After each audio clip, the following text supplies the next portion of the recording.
Davlat xavfsizlik xizmati Navoiy viloyati bo'yicha boshqarmasi boshlig'i, viloyat prokurori hamda viloyat ichki ishlar boshqarmasi boshlig'i payshanba yoshlar kuni munosabati bilan mamlakatimiz rahbarining farmoniga ko'ra jazoni ijro etish muassasalaridan ozod etilgan bir guruh yoshlar bilan uchrashdi. Uchrashuvda afv etilgan shaxslarga berilgan imkoniyat bu faqat ozodlik emas, balki yangi hayotni boshlash uchun katta ishonch va mas'uliyat ekani alohida ta'kidlandi. Har bir inson xatosini anglab, to'g'ri xulosa chiqarish va jamiyatda o'z o'rnini topish eng muhim vazifa ekani qayd etildi.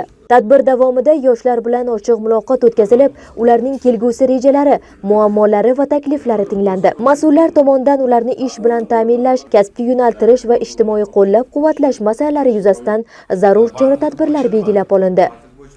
Bugungi uchrashuvda bizni bandligimiz, muammolarimiz eshitildi va bartaraf etildi. Prezidentimizga mingdan-ming rahmat. Kelgusida Xudo xolasa halol mehnat qilib, vatanimiz taraqqiyotiga o'zimiz hissamiz qo'shamiz. Shu bilan bir qatorda yoshlar ishtirokidagi jinoyat va huquqbuzarliklarning oldini olish, ularni bo'sh vaqtlarini mazmunli tashkil etish maqsadida yaratilgan shart-sharoitlar bilan tanishtirilib, yo'l-yo'riq va tavsiyalar berildi. Uchrashuv so'ngida ularni qonunchilik doirasidan og'ishmasliklari, jamiyatning faol va munosib a'zosi bo'lishlari, bildirilgan ishonchni oqlash lozimligi alohida ta'kidlab o'tildi.